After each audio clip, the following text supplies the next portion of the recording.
मैंने सोचा था कि मैं उठाऊं ना उठाऊं, बट मैं अब बहुत ज़्यादा परेशान हो गई हूँ इन क्वेश्चन से, अपने वीडियो के कमेंट के, अपने ब्लॉग के कमेंट से। Are you in relationship with dash dash.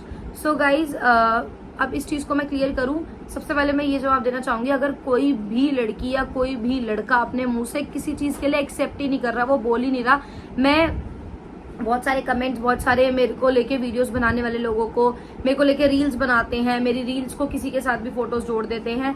तो मैं बताना चाहूंगी कि किसी को अगर मैं जानती हूँ या फिर कोई मेरा दोस्त है, मेरी हाय हेलो है, मेरा अच्छा दोस्त है, मेरा अच्छा दोस्त था या है, तो उससे आप मेरा रिलेशन नहीं बना सकते। मैं जब तक एक्सेप्ट नहीं कर रही, कोई भी आके बोले, कोई भी चैनल उठा दे कि हाँ इससे दूसरी शादी होने वाली है या फिर इसका बॉयफ्रेंड है, इसके साथ रिलेशनशिप में है, तो आप कैसे उसका नाम मेरे से जोड़ सकते हो? जब तक मैं ही एक्सेप्ट नहीं कर रही हूँ उन चीज़ों को।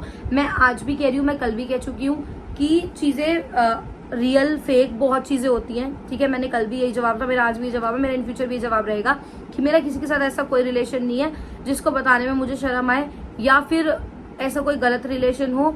और तो प्लीज़ मैं आपको ये कहना चाहूँगी कि किसी लड़के को या किसी लड़की को या किसी को भी दुनिया में किसी के साथ भी ना जोड़ो, किसी को बदनाम ना करो, क्योंकि मैं ये चीज़ें ना बोलना ही नहीं चाहती, बट मुझे पता था जब मेरा Q&A व्लॉग बनेगा ना तो यही क्वेश्चंस आने हैं, सारे यही क्वेश्चंस आने हैं। तो इसलिए मैंने अब हद मार के क्वेश्चन उठा ही लिए, क्योंकि इनके बाद ना सब ये बोलते हैं आपके अंदर हिम्मत नहीं है रिप्लाई देने की। सो रिप्लाई मैं यहाँ क्यों दूंगी? यहाँ तो देने का कोई फायदा ही नहीं है। यहाँ तो सिर्फ ये है कि अगर मैं यहाँ पे बैठ के रिप्लाई देने लगी, रोज ब्लॉग बनाने लगी, तो सिर्फ मेरे व्यूज अच्छे आ जाएंगे, ठीक है, और कुछ नहीं होगा यहाँ पे, और तमाशा बन जाएगा, और कोई चीजें नहीं होंगी।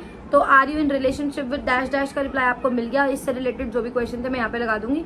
मेरा किसी के साथ कोई ऐसा रिलेशन नहीं है, ना ही मेरा किसी के साथ कोई अफेयर है। जब तक मैं अपने मुंह से कोई चीजें एक्सेप्ट नहीं करती, आप कैसे किसी के बोलने पे, कोई लड़की बोले, कोई लड़का बोले या दुनिया बोले, समाज बोले, आप कैसे मेरा नाम किसी के साथ जोड़ सकते हो या मेरा उससे रिलेशन बना सकते हो? जब तक मैं ही एक्सेप्ट नहीं कर रही, तो मेरा किसी के साथ रिलेशन नहीं है। जो भी मेरी लाइफ की चीजें थी सब सोशल मीडिया पे है, जो रिलेशन थे मेरे हैं वो सब सोशल मीडिया पे है, और इन फ्यूचर भी मेरा कोई रिलेशनशिप ऐसा होने वाला नहीं है जो आप लोगों से हाइड हो, मेरे को क्योंकि करना ही नहीं है, ठीक है। इसके बाद हम दूसरी शादी फिर यही सारे आ गए गाइस, ये सब मैंने लगा दिए हैं पहले ही। हाँ, फिर यूँ कह रही है अपने व्लॉग में किसी को भी किसी के साथ ऐसा नाम ना जोड़ना चाहिए। जब मैं नहीं मान रही मेरा रिलेशन है, अरे तू काहे को मानेगी भाई? तू काहे को मानेगी? अगर मैं किसी लौंडे गैल डेट करूंगा तो मैं काहे कहूंगा मैं डेट कर रहा हूँ? ए बड़ी मेंटल बुद्धि है तेरे तो, कहती गोबरी भर रहा है। गाइस एक बात बताओ, अगर मैं गलती कर रहा हूँ, मैं किसी के साथ घूम रहा हूँ, बाहर कर रहा हूँ, डेट कर रहा हूँ, तो मैं यूँ कहूंगा मैं उसके क्या डेट कर रहा हूँ? वाह, तेरा दिमाग ही है। सब चूतिया बैठे है, तू ही अकलबंद बैठी है, तू ही तो एक व्लॉगर छटकाई है। वाह भाई वाह, मौज कर दी। वही वाली बात है, मैं क्यों मानू? अरे कहवे तो है, 100 चूहे खा के हज को चली मूसी, पता ना कुछ ऐसे है, तो वो वाला सिस्टम है तेरा।